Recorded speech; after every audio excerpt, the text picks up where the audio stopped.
విజయవాడలో gas cylinder rules 2004, 2016 చట్టం ప్రకారం పాటించాల్సిన నియమాలపై సిఎన్జి, ఎల్పీజీ బంక్ యజమానులకు అవగాహన సదస్సు వినియోగదారుల హక్కుల సంస్థ ఆధ్వర్యంలో గాంధీనగర్లోని ప్రెస్ క్లబ్ నందు జరిగింది.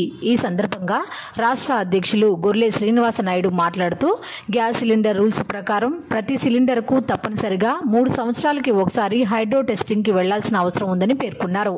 ఇలా చేయని పక్షంలో ప్రమాదాలు జరిగే అవకాశం ఉందని అన్నారు. వాహనాలకు అమర్చిన సిలిండర్కు సైతం 20 సంవత్సరాలే కాలపరిమితి ఉంటుందని, తర్వాత సిలిండర్ను మార్చాలని పేర్కొన్నారు. ఈ కార్యక్రమంలో Telangana consumers organisation state general secretary Ramagiri Haribabu, Mohin Khan, Srinivasarao, Appalanaidu తదితరులు పాల్గొన్నారు. కన్జ్యూమర్ రైట్స్ ఆర్గనైజేషన్ పాన్ ఇండియాలో ఈ కన్జ్యూమర్ అవేర్నెస్ ప్రోగ్రామ్స్ మీద, కన్జ్యూమర్ ఎడ్యుకేషన్స్ అని, కన్జ్యూమర్ రైట్స్ మీద మేము అవేర్నెస్ ప్రోగ్రామ్స్ చేస్తుంటాం. 25 స్టేట్స్లో కూడా మా ఆర్గనైజేషన్ ఉంది.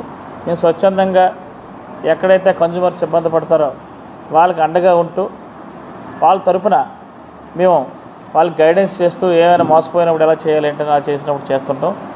అందులో భాగంగా ఈరోజు విజయవాడ ప్రెస్ క్లబ్లో ఈ ప్రెస్ మీట్ పెట్టడం జరిగింది.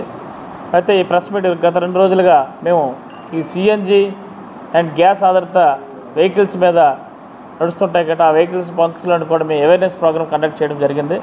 మరి విజయవాడలో వచ్చినప్పటికీ సుమారుగా 56 బంకులు సిఎన్జి అండ్ గ్యాస్ ఆధారిత బంకులు ఉన్నాయి.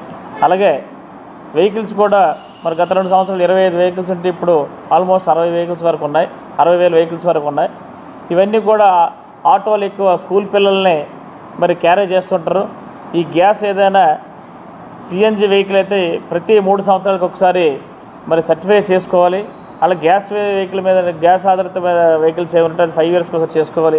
కానీ మేము గత 2 సంవత్సరాలుగా మరి మా టీం అంతా ఇక్కడ గత 2 రోజులుగా సర్వే చేస్తున్నప్పుడు మాకు చాలా వరకు ఆల్మోస్ట్ 60 and 70% అబోవ్ వరకు వెహికల్స్ ఏవి కూడా తనిఖీ చేయట్లేదు.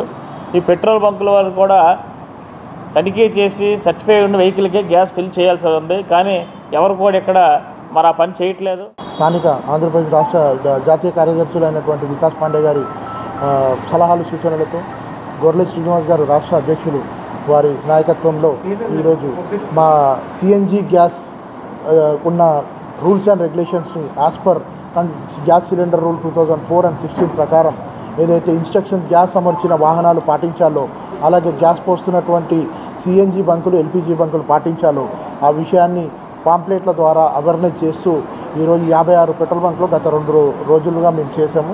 సో ఈ సర్వేలో, ఈ ప్రోగ్రాంలో మాకు తెలిసింది ఏంటంటే ఆల్మోస్ట్ 60,000 పైచిలుకు వాహనాలు సిఎన్జి అమర్చినవే ఉన్నాయి విజయవాడలో. ఇంకా పెరుగుతున్నాయి కానీ తగ్గవు. సో అందులో 80% వాహనాలు ఒక్కసారి కూడా కొన్నప్పటి నుంచి ఒక్కసారి కూడా హైడ్రోటెటిక్ లేకుండా తిరుగుతున్నాయి. ఇంకా అది చాలా ప్రమాదకరం. వార్తలు ముగించే ముందు హెడ్లైన్స్ మరోసారి. గృహ నిర్మాణ శాఖపై సీఎం జగన్ సమీక్ష. 2022-23 ఆర్థిక సంవత్సరంలో 4,300